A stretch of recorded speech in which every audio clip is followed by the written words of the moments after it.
Do you know the funny thing I was thinking? Yeah. How do you want to like start the intro? I was just rolling like we're doing now, and then we'll just stumble into it. But so you were saying that obviously you wanted to go into consulting. And is it high ticket consulting, and then obviously market sales ops, fulfillment of just any business, not just a specific niche? No. So at the moment we do a lot of consulting for just like firms that are basically struggling with generating income, want to grow their business, or they're just stuck somewhere. Yeah. So we basically come in, we review kind of at a high level everything they're doing, the marketing, the positioning, even the back end stuff on like their CRM systems, how quickly they're responding to leads and so on.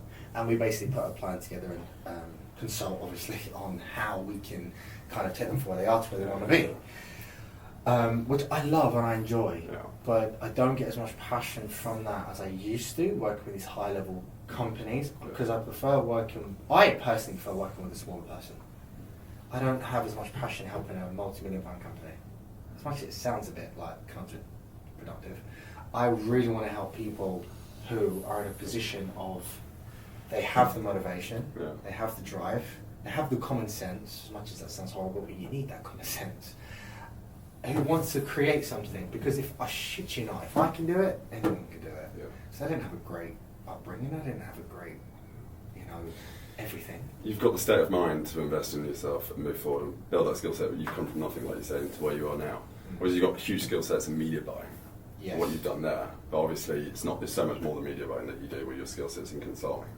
But just backtrack it all for me, so for those listening as well as me, where does it all start for you? Where do you actually get that entrepreneurial spirit from? Where do you get the vision to actually go and do all these things? Because I'm sure you'll tell everyone, surely you got how many companies I've lost count, but you got. Just sorry. Maybe you can just little bit up the chair. Yeah. Here is too low. It's alright. Thank you for telling me early. I'm fine. It's very high. Good thing for telling me now.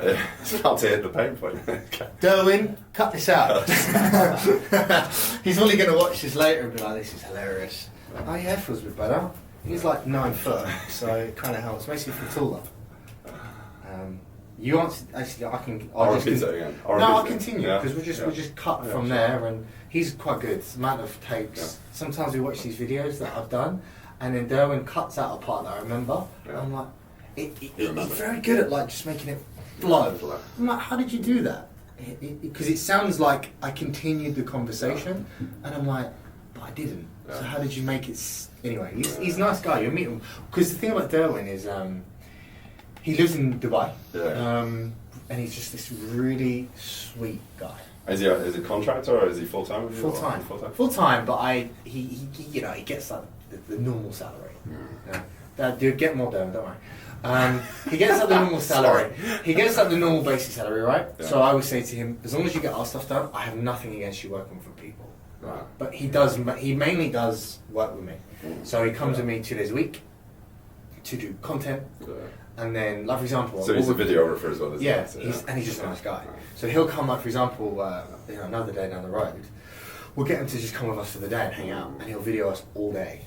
I need to. If he's open for more work, he's so sweet, and he's like I said. I think with a videographer who's with you, you got to have that nice conversation, and he's like a nice guy. So that's your story. Back to my story. So the origins. So the origins are basically good upbringing, no downsides. Mummy's boy through and through. I was very overweight, younger. I always get bullied. If you type in Ricky Ingram on Google, about 3 or 4 down, there's things that say Ricky Ingram human whale. Honestly, you can Google it, mate, not lie. And basically I had like a massive weight loss transformation. But the biggest thing that I kind of realised is I started meeting people who are a lot older than me who are successful, and I started getting to know them and talking to them. And the turning point for me was meeting the right people. So I became good friends with my best mate. His name's Anthony. Your man. He was more, like thin, athletic, healthy, and he was like, "Come on, bro." He was the guy that got my ass to the gym, and we started training every day. And then from there, it just kind of progressed. Anthony's a media buyer as well. He's my business partner for the marketing agency, and through that, we then started doing more, and I actually got my first mentor.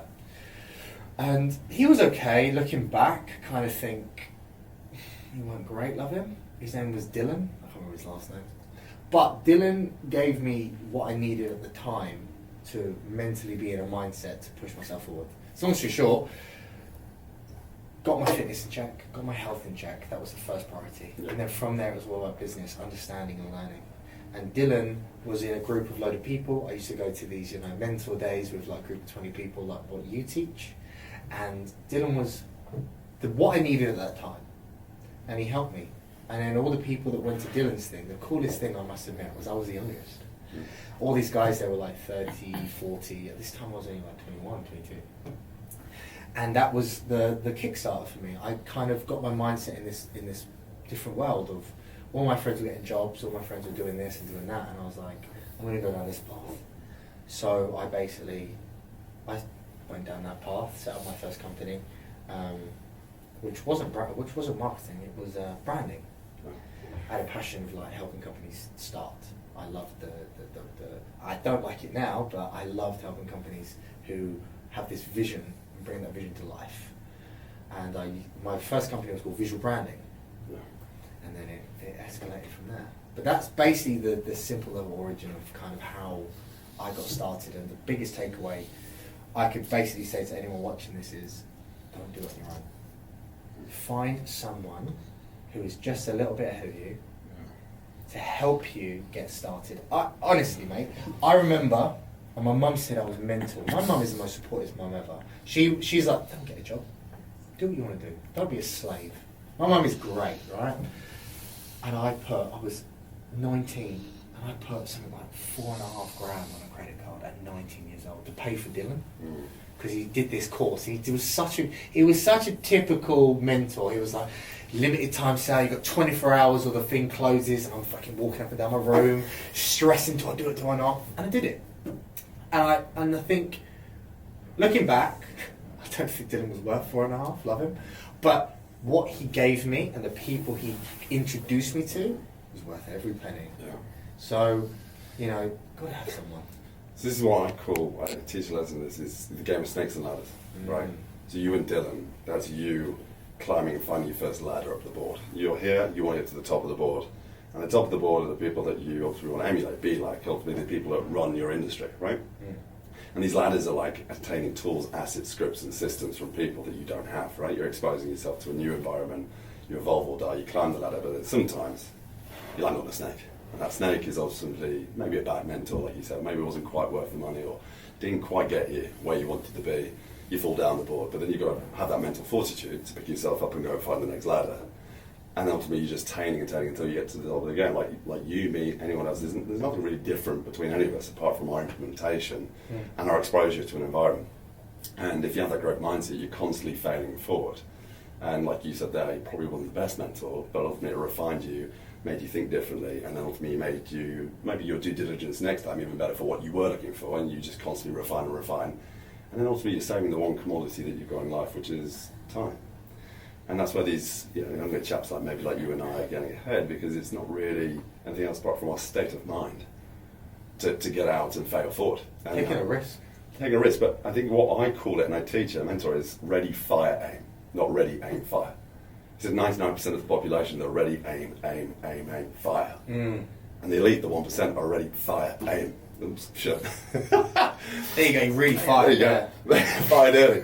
But what that is that inevitably when you fire early, you're going to miss. And ultimately, people are scared of missing because that's failure. But the elite and the 1% love failure because every time you fail, there's a lesson in it and you fail forward.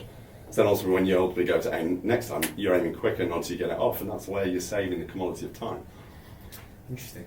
So that's decision making. I'll flip that on you then actually. Yeah. So what I'd love what's your thoughts on overthinking?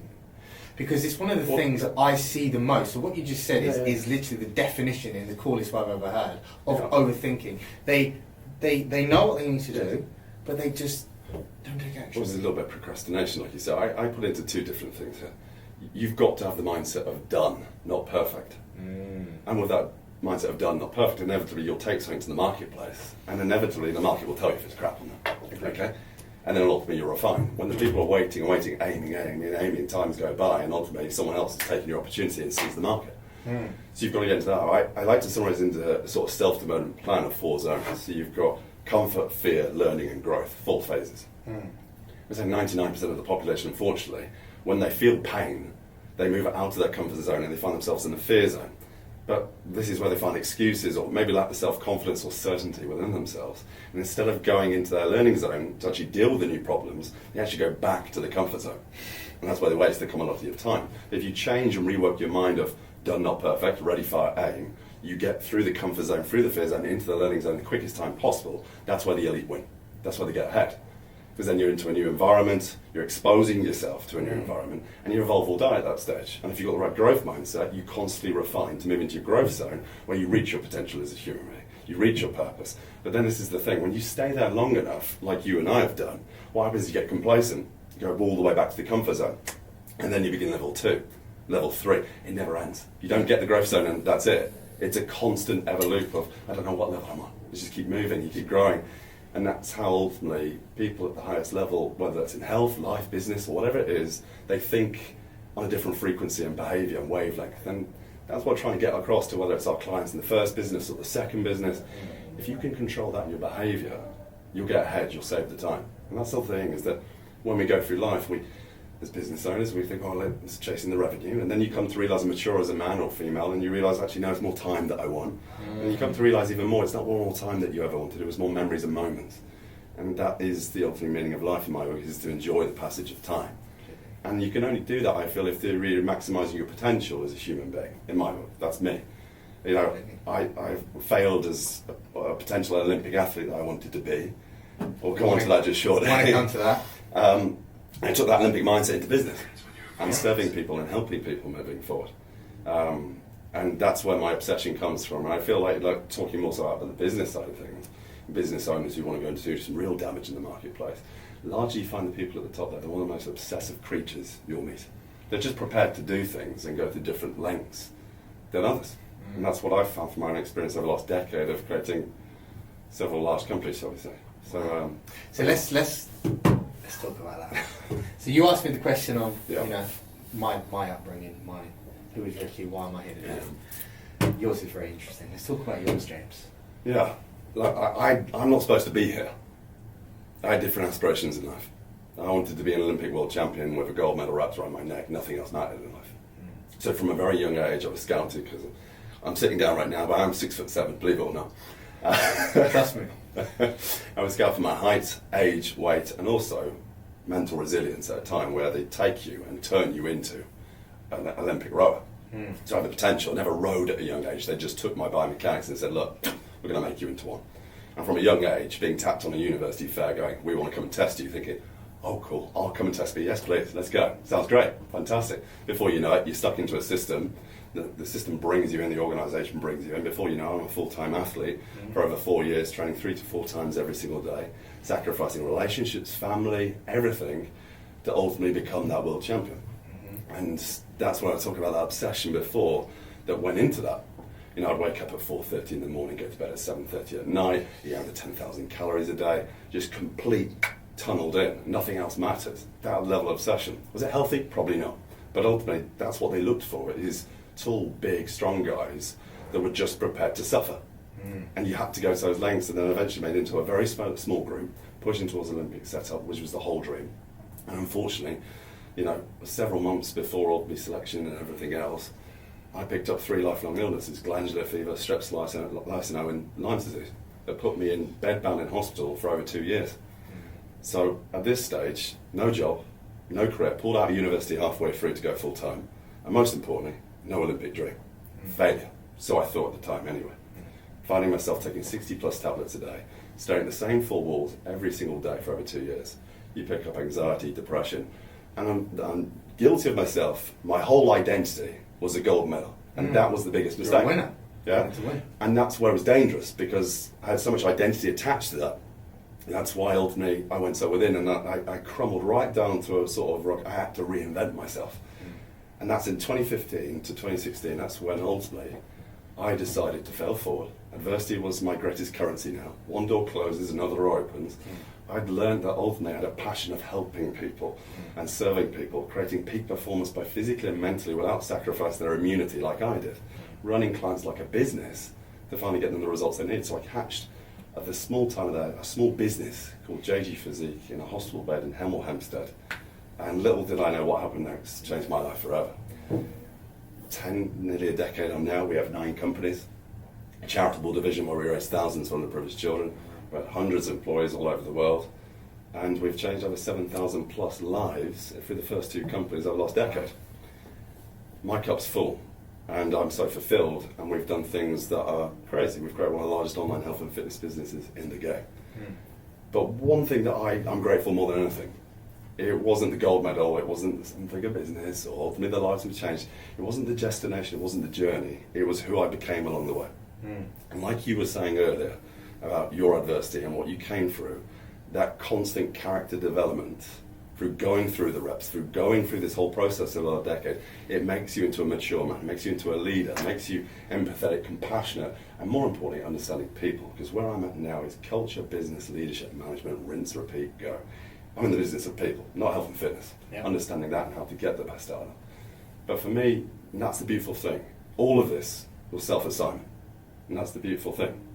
You know, that's maturing as a man and maturing as a leader, that I was grateful that I went through that adversity, because it made me into the man. I don't know about you, obviously, you had that hard time about your weight and how you overcame that. I bet you're grateful that ultimately it made you more resilient along the way. That value of resilience is huge, and that's something that I put into our culture across all our staff around the world and our clients. It stands for bolder. Now our company values, like bolder, B, must be brave. O, obsession. Leadership, love, loyalty, without which we've got nothing. D, disruption. We have to be disrupted to get ahead of the market. E for excellence. And finally, R, which we've just demonstrated, is resilience. You've got to be ready for the fight ahead. Ready. Yeah, absolutely. But I think, we'll come on to it in a bit, but I think when you go through this process and you really get ahead in the game and life and everything else, and maybe you reach financial freedom, maybe you reach security, you've got to have something bigger than that if you want to stay in the game and keep serving. Completely. Right? And for me, you know, I've got 3 callings in life.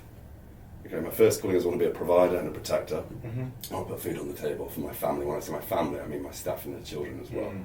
Number 2 is I want to give back to charity. I want to give back to my home city because of my products and my people. I want to give back to my people. Nice. And ultimately, no one cares about the money you make. They care about ultimately the legacy you can leave, the difference you can make, and what you can give back. What ultimately can you do with your platform? And that's what every single year with our clients all around the world, we go around public speaking, raising money, give back to the children. And my final calling, you may have seen it, is the tiny little orange ball. Oh yeah. You may have seen it, and people watching probably have no idea. And if you want to learn, you can go and find it. It's a pin post somewhere. Go digging. You'll understand why I behave the way I talk, the way I behave, the way I act. It's that. But you can go and see that for yourself. But yeah. Amazing. So yeah, I think it's identity. You've got to go far. You've got to have a strong calling, because there's a lot of people in business, like we see, come in, they want to smash and grab money and everything else. These people, they come and go. And I've seen so many people in our marketplace come and spat out. They don't last because they're looking for the quick buck. They're not actually deep-rooted, passionate about creating legacy. Oh, 100%. I don't know about you, I want to ask you here, but my whole purpose in business now is not chasing the record month. Okay, it's creating a second-generation company. And in our line of game, the online consulting world, online health and fitness world, no one's done that. No one's gone through such a period of time, because we've only been here for 5 minutes. Okay, really, the industry. No one has said, okay, I've had children now, I'm going to pass the business over to the children, because we've only been here for 5 minutes. And that is a skill set. If you can make a company go the long term, stay on top for another decade, pass it over to generation, and it still runs as effectively without you. Now that's impressive. And that's hard to do. Yeah, for most people that's impossible to do. And the problem is, if you see, I'm not an expert in this, but from what I see as like an outsider, is the men that have these big companies that want to pass down to children, it never normally works. So you've got to also have that passion with it, with your son, I don't have any kids yet, to want them to love what you do so much. Actually, do you know the person I probably respect the most is the father? And I don't know him, by the way, it's just from social media, Gough. All right. Do you know why? He's got 2 beautiful daughters, and you can, when you watch a YouTube video or a social media post, they adore him. They're homeschooled. And these, I don't know their names, his youngest, his daughter, who's the oldest daughter, she's like the best public speaker I've ever seen. I think she's in podcasts. Oh my god, she's so good. And she's like, same age as my sister, and she adores him. And you can tell that when she turns 23, she's gonna be. Yeah.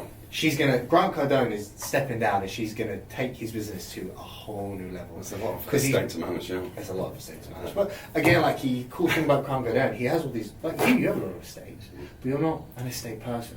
It's just an investment. It's just a means to an end, right? So I don't care about estates so much. Grant Cardone, obviously, he specialises in property, right? But he has built a business that has a lot of property. But he's built like a name, it's a brand, it can represent anything. He's got the stage thing where he gets like Kevin Hart on. Yeah. He's got 10X. He's got the 10X thing, he's got coaching thing, he does this, he does that. So his daughter can come in, his wife is supporting him. And they're obviously making a lot of money from buying property, but they're also helping so many people. Yeah. And Grant Cardone he's a bit rough around the edges at the moment, but he's a straight shooter. He's powerhouse. Yeah, and he's passionate. Yeah. So I respect that, because sometimes one of my biggest hates in companies and what I see in individuals is a lot of moaning, a lot of complaining. Yeah. And the truth of the matter is, 9 out of 10, the only person you should be complaining about or moaning about is yourself. Look in the mirror and deal with it. Yeah. If you're not where you want to be, the only person who can change that is you. If you're not happy with your life, the only person who can change that is you. And sometimes it's not about being aggressive. It's not like I need to completely change my life. It's just sometimes having a conversation with your wife about, honey, I want to provide more for my family. But to do that, what I need to do, you're not going to like. Yeah. But I need 1 year. Give me 1 year, and I will, trust me, I will give my daughter what she needs. I'll give you what you deserve. Yeah. But men don't have that conversation, and they're afraid to. And this is where, funny enough, we were talking about this earlier, about the importance of the person you're with. And it's not always about them supporting you, because sometimes, like my missus, she supports me, but she probably doesn't even understand what I do still. Love her to bits. She just lets me get on. Yeah. She knows the hustle. It's like, it's a Saturday today, we're doing a podcast, and I was saying to her earlier, got to go out because one of her friends is leaving to go away, and I'm like, I've got things to do. I'll be there, I promise. But like you, and she was like, no, I understand. It was a bit last minute. You do what you got to do. Yeah. She didn't moan, she didn't care. So anyway, I'm going on about this, but the thing is, you need that support. Yeah. Especially when you get to the higher level. Like you were saying. Yeah. Absolutely. I think there's got to be sacrifice to ultimately go and do. It depends. Look, everyone's got different aspirations, and that's why we have a lot of clients in our second business where we grow and scale their online health and fitness businesses. A lot of them have different aspirations. Like they want to go do 10K a month, or some people want to go do 6-figure months. And there's different actions that need to align with those different visions. There's different behaviour sets that you have to adopt ultimately, ensure that vision comes true. Sacrifice in general will have to happen, and more importantly, delayed gratification. I think that's the thing. And I joke with people. I say, when people say, well, what have you done, Jason? I said, well, look, I'm a 10-year overnight success. Wink, wink, nudge, nudge. There's no overnight success. This is just putting the reps in so consistently, showing up every single day until ultimately you force the issue. And it's like, people call it fake it until you make it. It's not fake it until you make it. It's consistent choice and shifting your identity to a new environment through choice and exposure. And if you stay there long enough, evolve or die. If you're right growth mindset, you'll change, you'll adapt, you'll evolve. It's a game, unfortunately. That's just the reality. It's an interesting one, actually. What's your thoughts on things like? It's really funny because you've got one entrepreneur who would say, live very below your means, which I kind of agree with. If you're starting out, you don't want to over excess, but at the same time, sometimes that fake it till you make it is the wrong word. I don't agree with that at all. But it's when you put yourself in a nice environment that you may not necessarily be able to afford 100%, but you're going to nice places like the Address Hotel and you buy every day, but yet you can't, you're getting a nicer car, you're living in a nicer place. It does put you in that mindset to go, I want this, I need this, I need to make it work. How I view that is, you think, therefore you are. And what I mean by that is, divorce your story of limitation and marry your truth of your unlimited ability. And this is, you think, therefore you are. Essentially, the guy I was in a hospital with in 2015, down, out, depressed, anxious, the guy I am today. I had to stop thinking and acting like that guy before I became that guy. Agreed. And and eventually over time, you take that identity, you become that person in time by acting and behaving that way. So if I want to be this serial leader where I'm public speaking around the world, leading hundreds of staff, forming culture, fulfilling and satisfying career ambitions for people, I have to behave that like I have to think about that guy before I actually start acting like that guy. And that is all just reinventing how you ultimately, it's just changing the story. What most people think is that they've got a system issue. They've got a program issue, shall we say. But it's actually the story that they're telling themselves that they need to destroy and reinvent. Start to be behaving that way. It's just formulated in the game. So why do you think so many people are trapped in the mindset of they need a job and too afraid to take the opportunity, to take the jump? It's going back to the growth, fear, learning, growth. Those 4 zones that I spoke about, is they get trapped in the fear zone. Is that ultimately because there's a lack of certainty in themselves that ultimately it can be achieved. So ultimately the safe option is to go back and create security. But the reality of it is, just openly, like you and I, who are entrepreneurs that have a lot of responsibility, more importantly, a lot of risk. Not everyone has that appetite. No. There's a lot of people that just don't want that risk and they want that security. Great. And ultimately, we wouldn't have businesses if we didn't have ladies and gentlemen in the real world that ultimately wanted to be like that. That's the reality as well. But I just think it is a lack of certainty and ultimately what is possible. And I see that as not as a gamble, as is a calculated risk. But then it's a lot of people aren't willing to. It's funny enough, actually, I've met a lot of people who had that limitation in their mind, but then they without sounding arrogant, they meet someone like me who's doing it in a different way, and it opens their mind to going, wow, this is doable.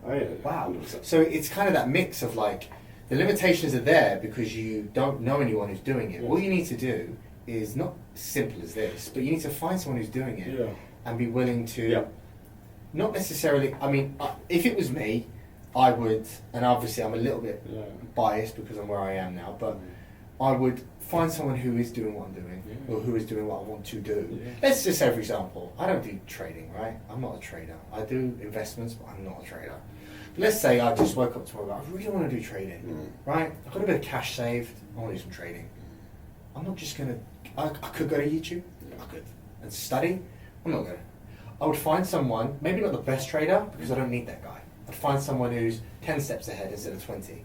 And I would go, right, I really want to learn how to trade. I'm happy to spend a year learning. I'll pay you to teach me. Even if I find a credit card because I can't afford it, okay? Because that way I'm cutting corner, I'm cutting stress, and I'm going to get confidence from that person in front of me because he's proving to me every day I can do it. Because if he can, I can. Sometimes you just need to know someone who can do it. Because by learning that, by seeing that, it makes you go, well, if he can do it, I can. Yeah. Right? I think it's like you're saying, you're shortening your learning curve. By exposure, it's the same thing again. It's like this snakes and ladders thing I said, the ladder is shortening your learning curve. And sometimes it's not going to go well. And you may have adversity, and you've got to accept that adversity is coming whether you like it or not. And ultimately, you've got to, when it comes, you've got 2 choices in life. You either lean into the resistance or you lean out of it. And the human population is just designed every single time when bullshit comes your way. Lean out, retract, retreat, and so, you enter this yo-yo. Yeah. Right? So what would you say then to that? Because I love that. What would you say to the person that leans out? Well, the lean out, you've got to ultimately just think about making decisions through data, not emotion. Right? And that's where you stay in control. That is a client every day. Yeah, right. So because then, if we can just logically understand, look, if we lean out, that's fine. It's an option. It's a choice. We can take that. But if we lean out, what is your reality going to look like? Let's just understand what both pathways look. If we lean in, yeah, it might be a bit uncomfortable. If we stay close to someone like Ricky as a mentor, someone else, and ultimately expose and lean into it, we can problem solve. And largely, like Ricky or any other mentor, problem finder, problem solver, you're designed to ultimately solve those problems with people and project them moving forward. Fail forward, like we keep saying. But it's having the mindset and the courage to lean in, and that's just reconditioning the mind to do so, more than anything. And this is where you're just going to save, once again, the one commodity that you've got in life, which is time. This is where the elite performers, the 1%, the people who are at the top in the peak performance by physically, mentally, financially, emotionally, spiritually, these individuals adopt these. And that's the key thing is you've got to, like Ricky says here, you've got to go and study these people. Study how they think, how they behave, how they talk, how they act, their verbiage, their language, how they interact. These people didn't get lucky. It's by design. Yeah. When's the last time you had a day off? Maybe Full day. full day. You know, it's just like, it's not necessarily about working all hours of every day, but it's hard to have a day off. And so many people I know, I actually have conversations with friends sometimes going, do you know what? Every now and then, I'd love to go to an office at 9 and leave at 5, knowing I can go home and I can put my phone in the drawer. But see, it's not the reality. I think it's like everyone's got a different mindset, and people want that. And then we talk about lifestyle balance and everything else. Look, for me, whether you want to, I'm an addict. I love it. I'm the same. I love the responsibility. Like, I love the responsibility of making sure that my staff, they're going to feel on the table, I'm going to support them, fulfill and satisfy their career ambitions. Well, my clients, my job is to satisfy their health and life ambitions. My business consultancy wants to satisfy their life and business aspirations. I've got that responsibility. And the thing that empowers me the most is that these people, my people in my community, they look at me and go, boss is going to get the job done. Always. We can count on him. Yeah, great. And I love that. Because ultimately, I just find another gear every single time. You know? Like, I'll give you an example, like one of our staff members, blessed in the Philippines right now, she's having a tough time. We're building a house for him in the Philippines right now. That gives me so much fulfillment. I'm able to actually create security and safety for this person. Okay? One of our other staff members, unfortunately, a little bit of our situation, giving him ultimately a inverted comma loan. It's not a loan. I'm going to look after you. I'm going to cover you. On a rainy day, don't worry, I'm there. And ultimately, having that safety net for these people is fulfilling for me, and it goes back to my second calling, is why I want to give back. If you understand what the orange ball is for me, and I'll just share a little bit more, is that my grandma gave me this orange ball when she took me in from hospital. She took me into her home and she fed me, climbed the stairs every single day to try and get me back to that Olympic dream. And it didn't happen. But at the end of the year, after her climbing every single day, she got cancer, unfortunately. And she passed away. And I still hold myself to I was the reason why. And people reassure me and say, no, it wasn't you and everything else, but I still do. And the last thing she ever gave me before she went was that tiny little orange ball, which is a smiley stress ball, if you ever see it. And I carry it everywhere. When I go public speaking around the world, or when I go to a different venue, it's on the table. And I carry it with her because ultimately she taught me the lesson of sacrifice, which is to give. So all my callings that I just gave you there are to give back. And that's ultimately legacy. Now, I think it's a powerful thing here. Money's not going to give you the satisfaction. What creates legacy is not money. My grandma, bless her, she didn't have money. But she's still being thought about now with her lessons and teaching. She's still remembered. So not many people get remembered when they go. And she does. That's such a powerful thing. It's who you are as a person, how you shop, how you interact, how you treat people will carry your name, your legacy, your message in generations to come. And that's a talent. And that's what I'm stimulated by. Yeah, that's why I'm interested. I love that. You know what? On that topic, Rennie. So anyone watching this who's part of the family and very close friends from the UK. So my nan I lived with my nan for a long part of my life. My mum went through quite a hard time, and so my mum at 16. So I'm very close to my dad. I'm very close to my mum. My mum lives in Dubai, which is beautiful, and my dad I call every day, even if it's for 2 minutes, every single day. Because I just like to talk to him every day, just say hi. Very quick convo. Hello Dad, how you doing? Yeah, right son, what's going on? Same. Every day, but I make it a routine, and I did a video on this recently about I always like to go through my phone and think, who can I message today? Because I do get very disconnected from reality sometimes because I work for myself. I have business partners, but I'm fundamentally on my own. So I call my mum every day, call my dad every day. But I would call my nan every day. And to be fair, if my nan was alive right now, I probably wouldn't live in Dubai. That's how close I was to her. I wouldn't leave her. But when she died, it was tough for my mum, for me. So I actually kind of left, one of the reasons I moved. But Nan's right here. So inside that little thing there's our ashes. Cool. So that's why I wear it everywhere. But she, my Nan's probably one of the reasons I'm who I am today. She didn't have loads of money. She did okay, not her per se, but her ex-husband was okay. She had a lovely house, all that stuff, comfortable, not rich. And but she gave me everything I needed to be who I am today. And she was kind of one of the reasons why I kind of ever, you know that thing of like parents where they say, if your kid's being naughty, don't scream at them, make them feel disappointed in you. If I was ever bad, so growing up I was pretty good. I had my moments when I was 17 getting way too drunk and it all went wrong, but I was pretty good. And every time I was thinking of being bad, I'm thinking my nan, because the disappointment I would give her, right? And it kind of helped. So, instead of like going on and on, you need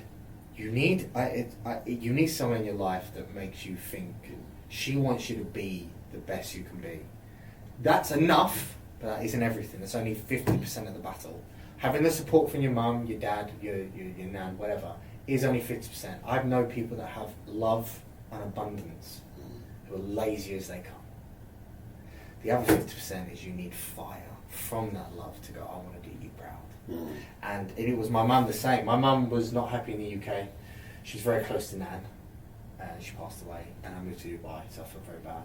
So I said to her, obviously, you know, being real, it was a win-win scenario here. I said, I want to buy a place in Dubai. So I said, you know, make a deal. I'll buy a place for you, and then I'll just buy a place for me. So I said to her, I'll buy you a place. We'll convert the maid's room into a salon, and now she has her own hairdressing business in Dubai. So, and I love that because I'm everything I'm doing at the moment,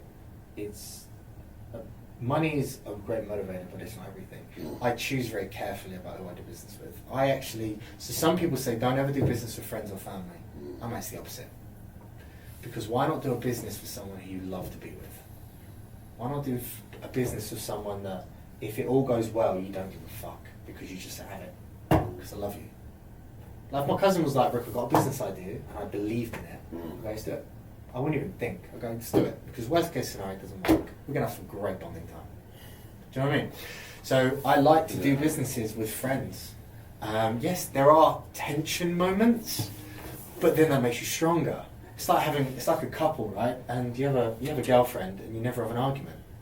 Normally that's kind of a bad thing. Every now and then you need to let it out. A bit of fire, exactly. So I am actually the opposite. I love doing business with people I care about because it brings you closer. You go through these tough times, but if you win with people you care about more than anything. I think it goes back to that example of lean out, lean in. Like a lot of people in that situation would go, well, I'm not sure it could damage our relationship, lean out, miss the opportunity. Versus you're always like, look, what's the upside here? What can we get from this? So it's funny, it's a perspective thing once again. Yeah. Exactly. So, and then a lot of people, sometimes in your family, may not have gone through the same journey that we've been through. So by working with someone who, so at the moment, one of the things I'm working on recently is with so when I was growing up, my mum's best friend, her name's Kathy, she lived with us for like 10 years, right? It was just me and my mum, so we had the spare room to help mum pay the rent. So her best friend Kathy moved in. So she's like a second mum to me, right? I don't talk to her every day, but like she's a second mum, like, you know, one of them ones. And her husband, Terry, been with him for years. He's got this really cool business in the UK, wheelchair and scooter hire, right, in the UK, and it does really well. So I said to him, I want to bring this to Dubai because I know you don't like the UK, and I know you and Kathy want to move out.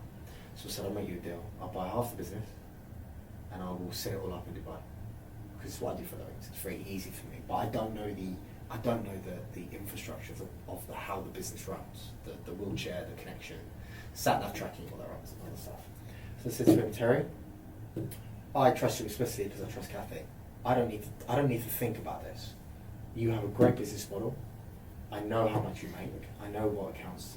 I know what you do. And I've seen the business. I know how many bookings you get a day. I've done the math. And you need a bit of common sense, that's the thing, to take a moment to breathe, to review the numbers of anything and make a decision. But like you said, just jump in.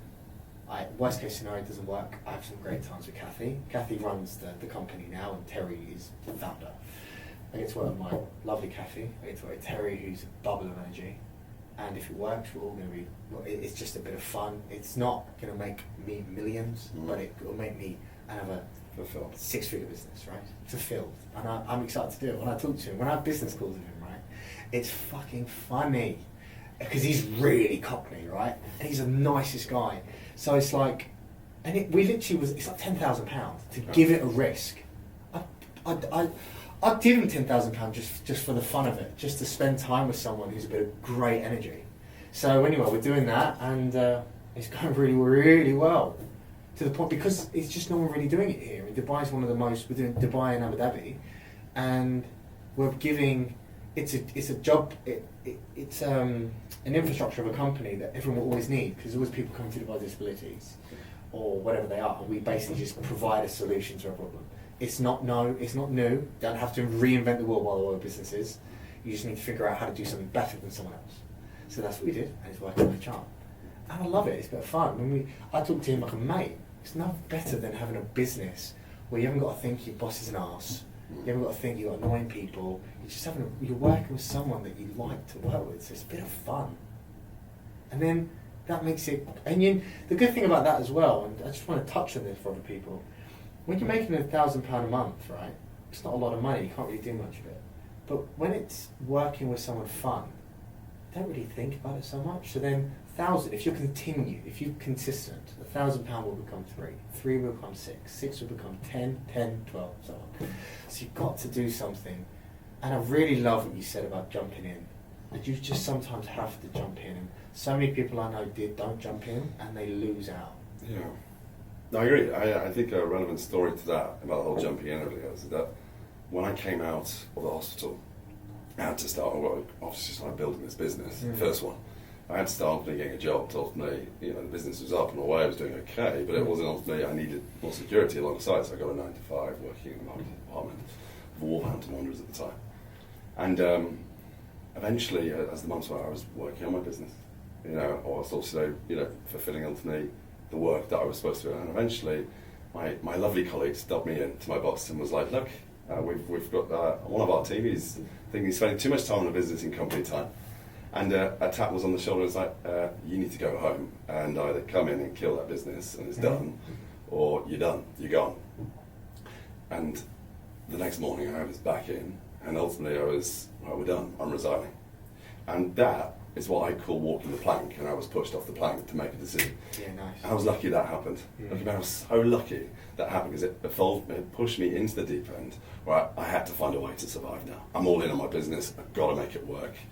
And that was everything I needed.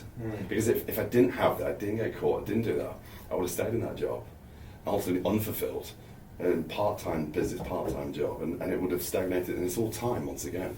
That enabled me to get ahead and go, and then ultimately we grew and grew so quickly. Looking back to what we're doing now, it's crazy. I think, just from listening to you say that, I think one of the reasons that you grew so quickly is passion. Yes. You can go back to what you said earlier, faking it till you make it. I know people that do, right? But one thing you can't fake is true passion. Yeah. When I love your content. If you haven't, check him out. A lot of it, you're speaking to your clients, your students, and you can hear the passion. There is not some coaches. We're not here to say any names. Some coaches, you can hear it's just work for them. It's just another job to get more money from someone to do this. Yeah. With you, you can hear in the tone, you fucking love what you do. It's pure passion. Yeah, it's obsession. That's what it is, and there's no dressing up in any other way. It's obsession, and if you want to go to the very, very top, you've got to be prepared to do things that others aren't. But it's the passion. Yeah. It's not. But the good thing about you is it's not a greedy passion. Yeah. So what I mean by that is there are people who have passion, who are obsessive, but it's their bubble. Yeah. Your passion is now seeping out. Yeah. You are obsessed with you getting a new student who's in a situation that they're not happy with in life. And they want your help. You're now obsessed with making Ricky, taking him from here to here. And that's what I respect about you the most. You're right. And look, that obsession sort of adapts and evolves. Like, for where I was sort of like 10 years ago to where we are now with like hundreds of staff around the world, my job is not on the front. My job is making sure I manage the culture, the people, my fulfillment directors, sales managers, marketing directors, everyone, making sure that the ship and the machine is steady on this body of water. Yeah. And the more waves and ultimately the more churn of clients, the more churn of staff goes out, and that's my job, is to understand people. And when you're in the business of people, you're in the business of conflict, and there's no way you can get away from that. And that's ultimately what will evolve you as a man, mature as a man, leader, more than anything, is these new territories, these new environments that you're putting in, and no one gives you the manual for these things. As a 30-year-old man, I've had to fail forward at going to these environments, and then you learn ultimately how to conduct, how to behave yourself, how to speak to this member stuff and this member stuff to get the best out of them. It's completely different. It's a whole different game. So when we started as a little online health and fitness business, ultimately the empire that we have now, it's not online coaching. My job is just everything. But isn't it interesting though, how you just said that, how the online coaching is one aspect, but how it can adapt to basically any element, any part of life. So someone who has no desire to be an online coach, you can still dramatically help them to change them from who they are to where they want to be. And it's taken years to get there, but that's just the cool thing about your business and who you are. You've grown. You've not just stayed stagnant and just focused on this. You've grown, and you're now helping all kinds of people. Well, yeah, like you said, it's problem, like you said, problem finder, problem solver. So when we started out in 2015, things grew really quickly in the first business. We were just such a scale and speed where we're doing some serious numbers, quite frankly, in the UK, being quite up there, quite frankly, where so many people come to us and go, hang on a minute, James Gough, what the hell are you doing? How can you help me grow my online health and fitness business? I remember back in 2018, we grew that quickly. Someone came to me and said, how can we help? And I said, well, actually, we actually help people do this now. We actually grow and scale online businesses. And at that time, we didn't have a business, okay? So it was more so than me thinking, right, I'm going to say we can do this, and then 24 hours, I'm going to turn around the service. And now, obviously, it's the done, not perfect mindset. It was like, look, into the deep end we go now. And that was the great push I needed ultimately at that stage of time to ultimately create the next thing. And then that business, where we help online health and fitness goes scaled to like crazy levels to where we are now. We have more reviews than anyone in the goddamn world in independent FitPro review groups right now. We have so many referrals coming in because of the quality, attention to detail we go to. Get to a position now where we've scaled all these businesses. Our clients are like, hang on a minute, I need to build a team now. I need to scale through traffic. I need recruiting help. So then we create a recruiting agency, sales agency, and marketing agency now to ultimately satisfy my ambitions at scale. So like you can see, all these businesses that we've created along the line came from ultimately growing into a situation, new good problem happens, we create a solution to the problem, and then all these different divisions emerge. Amazing. It's like the other one where we help business owners, entrepreneurs, ultimately with their health, their life, and we run them like a business. They get amazing results, and they go, hang on a minute, can you come and do this for all our staff? So our third business, the wellbeing business, is where we've helped likes of Kodak, Peter, we come in with their staff, mental health, wellbeing, and it's all around the world. So this is just a ripple effect of problem finder, problem solver. But it's a ripple effect, but it's also the trust factor. Yes. Because you've done such a good job in one thing, they'll trust you to help them with the next thing, well, anything after that. That's the reality in business, is that you're dealing with three things here.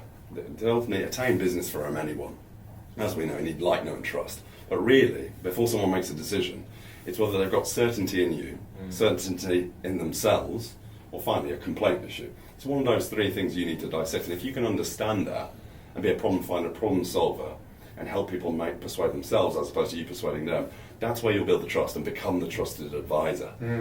And that is ultimately how you speak, how you lead, the certainty you can project into people, and building that trust that ultimately you're going to satisfy their life and health ambitions. Yeah, amazing. And it's all how you conduct yourself. It's funny, isn't it? Because you naturally progress to that. Because I've actually progressed to that without forcing myself to progress to that. As I've got older and more experienced and more known in the game, and I've been in it now for 15 years, I don't really do so obviously, like I said, I initially, my main thing that I love to do is like the marketing aspect of things. But really now, I'm kind of, a lot of friends of mine call me a problem solver. Yes. I'm like, how have I become what we class as a fixer?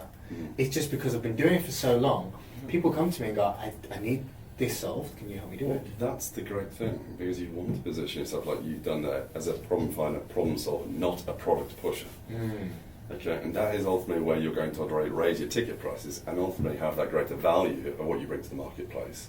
Because it's ultimately that customized solution to the problem, as opposed to these are my pillars, this is my program, try and ultimately fit into this. Doesn't work. Agreed. You adapt. And that's obviously what you've done. But building on, obviously, your media buying is a big sort of thing. So obviously, you've got a load of different things you do at a very high level. Question for you, and for those who are watching, why are you different? How are you different in your approach, your systems? For just this division first, and we'll get on to all the others, how are you unique and different to ultimately what the generic solutions are in the marketplace? Where do you position yourself? How are you able to solve those problems compared to others? Ooh, that's a good question. I think fundamentally, when you go down a road, whatever that road may be, you need to just start with something. I always prefer the service-based model, and a lot of these online gurus are, and they're not wrong about that, because it allows you to train, study, become good at something, and then offer that service. It doesn't necessarily mean you've got to have tens of thousands up front to start. You can just do it, right? Yes, you've got to have confidence. Yes, you have to study. Yes, I would highly recommend it, as I said earlier, don't be stingy, pay someone to help you become the best you can be. But once you've done that and you're making a decent income, you can use that to then start branching out. Okay, and that's basically what I've done. I have been doing what I did for 15 years. As I said, I started as a branding company, and then from that, going back to what you said earlier, actually, I remember the first marketing client I got for Google Ads. And I actually tell my other half about this because she wants to go down this road. And it's scary, but basically what I did, the first ever client, I must have been 21, a long time ago. I'm 33 now, so 12 years. This guy came to me and was like, I want to do Google Ads. And he said, I've got a £1,200 budget to pay you to do it. I was like, oh my God, £1,200? Give me the money. I was like, yeah, I'll do it, no problem. Never done Google Ads before. Straight to him, I found a mentor in Google Ads, straight up to him and went, right, I need to learn Google Ads now. How much is it going to cost me? Teach me. And he went, £5,000, cool, done. Because I thought, if I do a good job, this guy's paying me $1,200, I know I'm going to learn a brand new skill set, and then if I keep him for 3 months, it pays for this guy anyway. And I got a great skill. 12 years later, I'm special at Google Ads, right? Sometimes, I think it's Richard Branson that said this, the saying of, just say yes, learn later. It doesn't always work. I don't want to make it sound as simple as that, but I basically just say yes, and I learn as I go. And it started with the media agency, but it started because I said yes to an opportunity, and it forced me to learn. You can be stingy, don't mean in a rude way, you can go to YouTube, you can do it yourself, but what the problem with YouTube is it can teach you the tools, but it won't give you the confidence.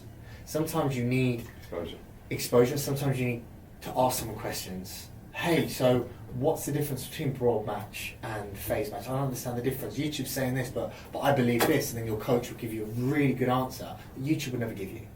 You need that help. Anyway, so I learnt all this, and it kind of set me off. And then over the years, every bit of money I make, I was normally kind of buying certain bits of shares in companies because I got really good at the marketing aspect and running the operation. So a company that wasn't doing so well, I could help them get them going, and so on. And then over the years, I've built other companies. And I've got companies that I've been building for 3 years, and they're still building. It's because I've built passion. I love what I do, and I've got businesses that aren't making me any money yet, but that business could make me more money than all 9 combined when it goes. And the only reason I think I've had the ability to work on something for 3 years and not make a penny is because I enjoy it. I enjoy doing it. And what helps, a lot of people kind of understand is, obviously because I work for myself, I can find the time. None of the businesses that I run require me to be anywhere presently. I think when you have a business that requires you to be at a certain destination, at a certain time, or go to a certain place, it's hard. Because time is everything. If every business I run, I have a rule that I can run it remotely, because I can then have one meeting about one business and then have a meeting about another business. Not, okay, I've got to go downtown for this meeting and then I've got to go all the way to Marina for this meeting. It's just not going to work, in my opinion. The reason being is because time is everything. For the time you've got downtown for one business meeting, then you got to Marina for another, you've ruined half your day and you've got no work done. Meetings are great, but actually a meeting is just a conversation. It's not actually doing the work, right? So I have a rule that every business I run, it doesn't require me to be in a physical place. It doesn't require me to go any physical anywhere. And if it does, I won't do it because I haven't got time for that nonsense, right? So you've just got to do something to start. You've got to find someone to help you do it, who you can trust. You've got to take the leap of faith. If you haven't got the money, that's why credit cards exist. Especially in the UK, you can get a credit card. That's what I did. Get a credit card, whack 5k on it, balance transfer over to another credit card, and pay 0 interest for a year. If you haven't paid the credit card off, balance transfer it back to the other credit card, interest free for another year. You can afford £200 a month for knowledge that could potentially change your life. And one other thing I want to touch on is I've been helping people grow businesses for a while, but this isn't what I do. This is what I want to do. So unlike you, who that is what you fundamentally do and you're one of the best at it. I don't do that yet, but that's what I want to do. The reason I want to do it, and it's been something in my mind for so long, is I've helped people for so long build businesses and give them advice. And one of the coolest ones I know is, I met a guy in the gym in my old building. We became good friends. And as he was in my building, it was very easy to become friends with him. We'd just be like, hey, I'll meet you at the gym, let's train. He was a teacher, and he was really worried because he's South African, and he knew he was going back to South Africa in 1 year because his wife wanted to go back. Teacher salary in Cape Town is about 4,000 dirhams, £1,000 a month. He wants a family, and he said, like, I can't do it. And I said to him, I'll make you a deal. Come to mine every day after work, and just watch what I do every day. I said, it's up to you. If you're tired, don't come. You won't learn. I didn't say he had to come. He ain't paying me. I wasn't charging him. You come, I'll learn. You'll learn. I'll teach you. Every day, 6 days a week. He gets up at 5. Teachers start really early in Dubai. Finishes at 4. Beautiful time. He came to mine every day at 4 till 8, and he learned. He now lives in South Africa, has his own company called Ascend Media, and he does about 20,000 dirhams a month. In South Africa, he's a millionaire. He did it, anyone can do it. And there's a good message in that. In the fact that you lead with value in what you've just done as an example, and this is for anyone in terms of business or building trust with people, lead generation, whatever you want to call it. You've got to lead with value. You've got to ultimately build trust with individuals and expect nothing in return. And that's ultimately what Ricky's done as that example. It's just give, serve, until you get to a position where this individual just looks at you and goes, look, when I get a bigger problem, he's my man. He's going to solve that problem. I'm going to him. You've built that trust. And this is where ultimately we see in the lead generation game. And right now in the marketplace, everyone's trying to copy and paste messaging, boom, boom, boom, input. And you're just competing, as what I like to call it, in this fish pond. And you're just going to get eaten by these bigger fish in the pond, and we're all fighting over space, which is market share. And you've got to do approaches like Ricky said there, where you lead with so much value, you polarize your market, you really connect with that market, you become the trusted advisor to that individual, and then you start to expand in this space of the pond where you start to dominate. And that's the harsh reality. It is survival of the fittest in the market, and you've got to be prepared to do things that kill your competition. Making decisions through data, not emotion, understanding industry averages and trends, and ultimately beating that and being ruthless when it comes to that. But I think there's a good message in there that you led with so much value to this guy, and obviously your clients as well, where they're like, okay, I've got a bigger problem now, you're in, Rick. Exactly. And it's also one other thing that I've started realising, and as I said, I'm not doing this yet. I'm still, not that I can't do it, I want to start, and this is the journey that I'm on. This is my journey right now, which is lovely. It's exciting because it's something I don't do. But one thing I've really noticed is the ability, and I see this with what you do with your students. Every student is different, right? And one thing that I don't love, and I understand why a lot of these mentors do it, is the paid courses. You pay £2,000, 10,000 dirhams. You get a course paid for, and it's like a generic step-by-step. It's okay, but you need individual teaching based on your situation, because everyone's situation is different, right? Some people have certain kinds of jobs, some people have different ways of learning. What you come to realise is very, very simple, is that 99% of the population, the majority of people, do not have information problems. They have implementation issues that need addressing first. And selling a course, selling information is ultimately going to take someone so far. The reality is when you can go to the root causes of their issues, build them a car for them to enter the race and stay in the race, that's how you get ahead in life. And that's how you create an exit strategy, whether it's in your health, life, business, or whatever. That's how you propel yourself ahead. It's rubbing shoulders, building a relationship, going deeper with mentorship as opposed to a pass over information. It's not going to serve you. It's not going to take you so far. And that's like just coming on to what we do in that first business with us in JG Physique, where we satisfy and fulfill life and health ambitions for busy professional men and women, entrepreneurial, high-level people who have bigger problems like time issues, constraints, destructive habits, structural issues. We come in and run them like a business. So essentially we'll audit them. We'll have their own private coaches checking with them every single day for daily accountability, and their own private weekly one-to-one checking call, but also having a project manager that sits on top of them, as I call them, week 3, week 10, to make sure everything's happy. What I call that insurance. What we're doing, we're running like an individual, their health and life like a business. And if we make those decisions through data and fuse that with daily accountability, we're going to win. And that's the difference. Wow. And that's how we are different in that first business to the market, which are fads, gimmicks, surface level solutions, information products, Because ultimately people come to there, they get temporary results, fall off, feel the pain, look for another solution, and it's another surface level solution. What do we call that? The yo-yo. And you enter that. So where we're different is we cut that yo-yo and you come to reconstruct yourself first. Yeah. This is where we audit you. We create new habits, rituals, routines, and systems to build that car, enter the race, stay in the race. Then we can come to the science.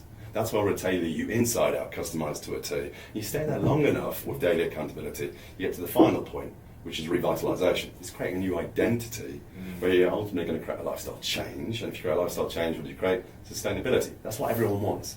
It's not to get the result, it's to keep the result. Yeah. And what do we call that? The exit strategy. So this is a whole formula of not, here's a diet plan, here's a training, none of that bullshit. What we're doing is we're running you like a business, going to the root causes, proper project management. And most people that we work with have successful businesses, careers and everything else. We're doing that in your health and life. We're your PAs. Which is for health and everything. life. And that is ultimately why we've been able to get ahead. And ultimately, more importantly, create 75% plus retention scores so we can build a huge community where we have 400 plus high ticket clients inside our community at any given time. Yeah. And we public speak around them in Dubai group, US, UK, and we have this massive community because we understand people, but more importantly, we understand how to service them all year round and look after them and satisfy their ambitions. Because the reason why people leave is that you're not able to satisfy those ambitions, or you get complacent. And ultimately the consumer then goes, I'm not getting value anymore. So it's ultimately, like we go back to problem finder, problem solver. And that is why we're different in the market. That's the first business. I've got a few others. Sign me up. No, it's you know what though, I actually want to touch on then. So, okay, so a lot of people watching this, let's say they're like, Jesus, okay, fire, okay, I completely agree with what you're saying. Yeah. But one thing I hear and see a lot, and this is really kind of the core thing, the guy, the gal, right at the beginning of the journey, what would you say to them to make them go, okay, let's go, let's take that leap of faith? Because there's so many people who are here, who have been talking about getting here, not like to the roof, just step 1, step 2, step 3, or 1. But they never do. What would you say to that person? When satisfying someone's life and health and ambitions in our first business, you have to befriend the consumer. They have to like you, they have to know you, and they have to trust you. More importantly, you have to understand them. Yeah. Okay? Consumers that don't feel understood, listened to, or heard just think you're another salesman. In reality, what you are so much more. You're not just an online health and fitness coach. You're a psychologist, you're a counsellor at times. You're looking at the whole thing and bringing this person together. Okay, and you've got to instill that belief and certainty in themselves that James has got me. He's going to get me there. Or James's team and many, many staff, his organisation, they're going to satisfy and fulfil my life ambitions. That's a feeling. It's once again with all our clients and all the different businesses, my job is to create a feeling to the consumer where I can get the best out of them that lights up them inside and makes them say, I can do this. And that's inner belief. So my job is not only to ultimately project my certainty, it's to enable confidence and certainty in themselves. It's so much more than that. And as your role as a leader is so much more, you're bearing that responsibility. So not everyone's made for that, but I love that. No, not everyone is made for it. I mean, imagine taking 30 individuals who, half of them are in a position that isn't particularly great, and they've put their money and their responsibility on you to help them change their lives. And it's such a big responsibility. As I said, I've not gone down this road so far, but I've had clients before who are in bad situations and need help, or I've had friends before who needed advice, more down the business side, not relationship and all that. And I'm thinking to myself, am I giving them the right advice? Or is it advice that just works for me? But then fundamentally you realise that we are all the same in a way. You know, the job is a job. We're all the same. You know, if that's business, if that's fitness, we are all in the same situation, especially in our world. I understand that in different countries things are very different, but there still are always ways. Funny story, I had a friend who owned, it's a really funny story, I don't know if it's even relevant, but I like it. Friend who a long time ago had a web development agency in India, and he was really good at his job, and he was really struggling with work.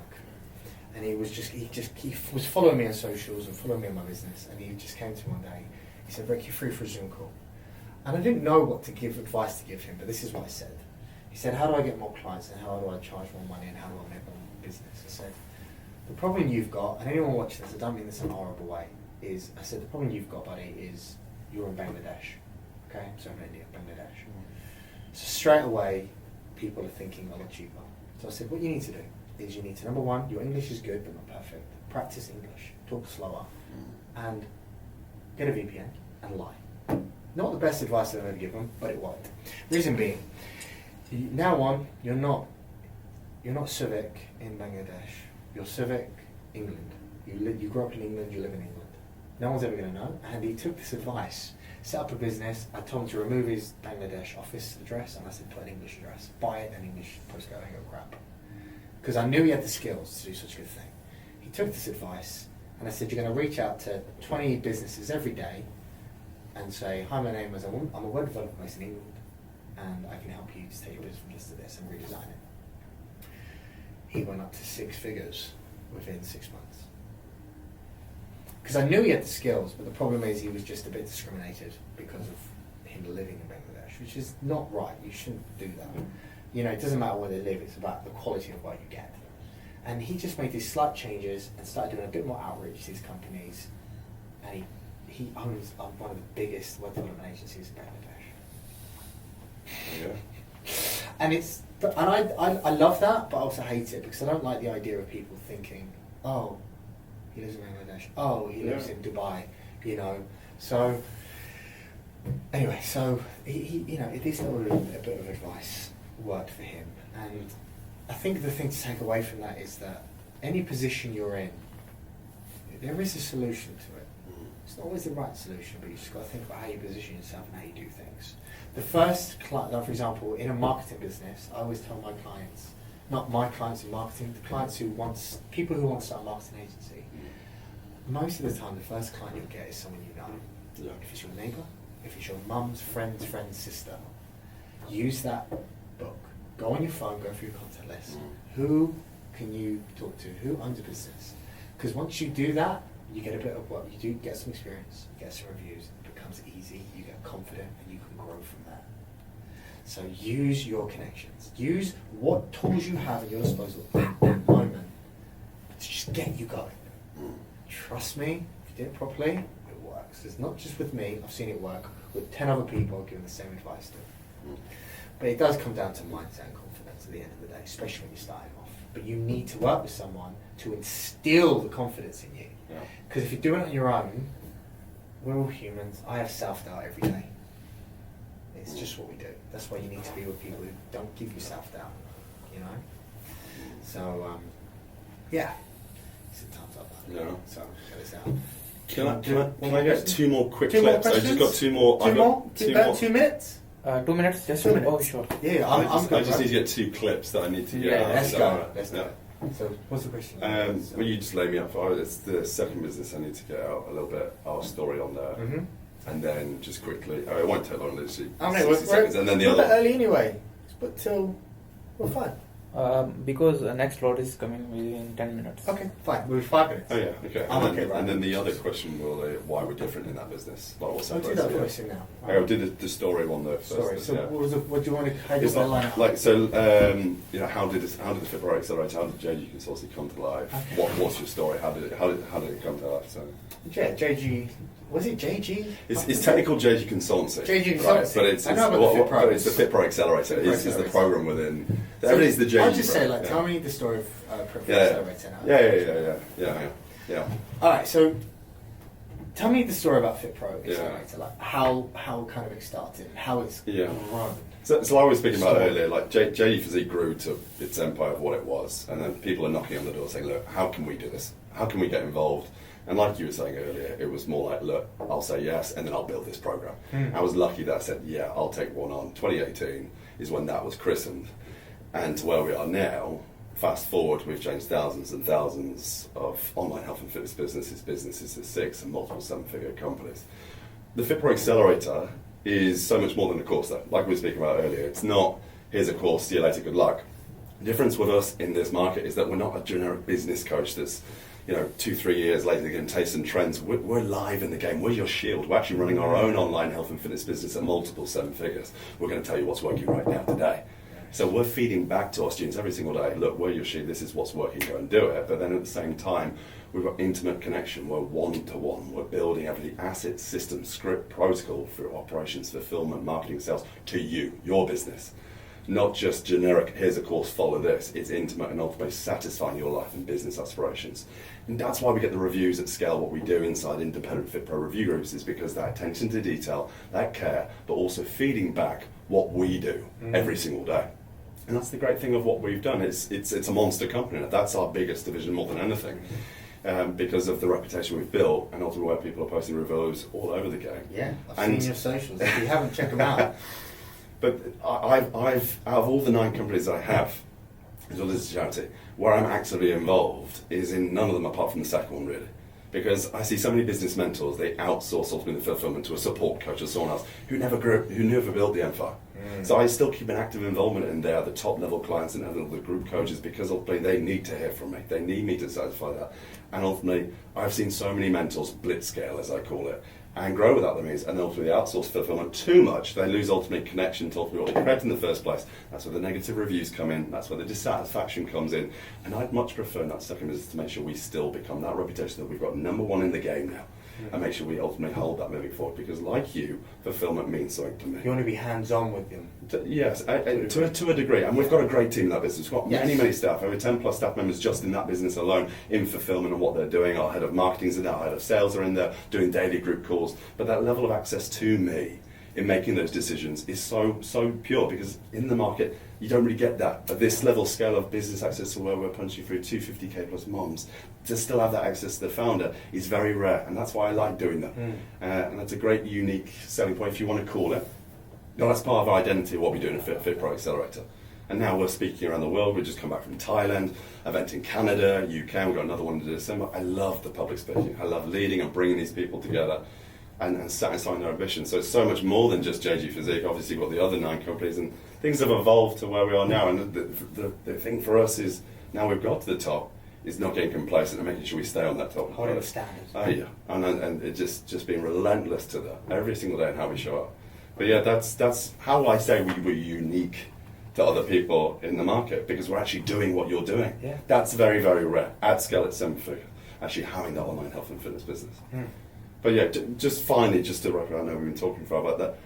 Where FitPro came from is ultimately growing that business to a position where ultimately it emerged like, this is the next solution. We can ultimately help people with this. And it was just a natural progression of problem finder, problem solver. And obviously now we're in a situation of recruiting agency, marketing agency, sales agency, which ultimately helps them ultimately hire the right people, sell ultimately the traffic, and ultimately run their ads, as well as building sales team, closers, and building empires for them, as well as just startups. You know, so it's become a fantastic journey, and we're very, very proud of it. And it's still early. Well, I say early, but lots to come. But like you say, the goal now is creating a second generation company. It's being able to pass this on down the chain eventually, if and when I have children. Still thinking about it. And then ultimately that becomes their problem. And that's a hell of a thing to live up to and be that level. Because no one's ever going to be you. Like Rick and what we said like there. Like, you know, when you hire people, you're training them to a level, but they're never going to be you. And ultimately, your son or your daughter, you know, train them. You don't want to force them into it either. You know, you get lucky if they ultimately want to say, look, I want to come into the business. But this is why you got to have a job that has passion. So when they watch you work, they look up to you. And I think you've got that, what you're doing. It's not just another business. It's very easy to create a business and say, I'm a property owner. There's no, you know, it's about creating something that's spectacular. And then what you naturally do as a business owner who does well, you invest in other things that make extra income. But the core foundation is you want to help people. I think that's why you and I are very aligned as human beings, is that ultimately the business is the business, but then ultimately for where we are, we're giving thousands and thousands to children, underprivileged children, every single year with our foundation, the JG Foundation, which I'm most proud about, because that is just giving back and ultimately changing people's lives properly on another avenue, which it needs to be.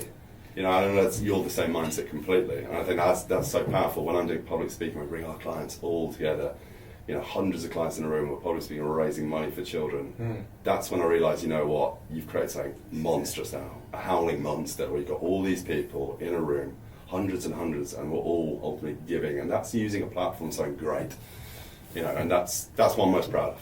is creating legacy. Legacy it is. Right, we're in it there. Thank you very much. Cheers. Hope you enjoyed. Cheers, bro. Thanks. Nice, man. Smashed it. That was beautiful at the end.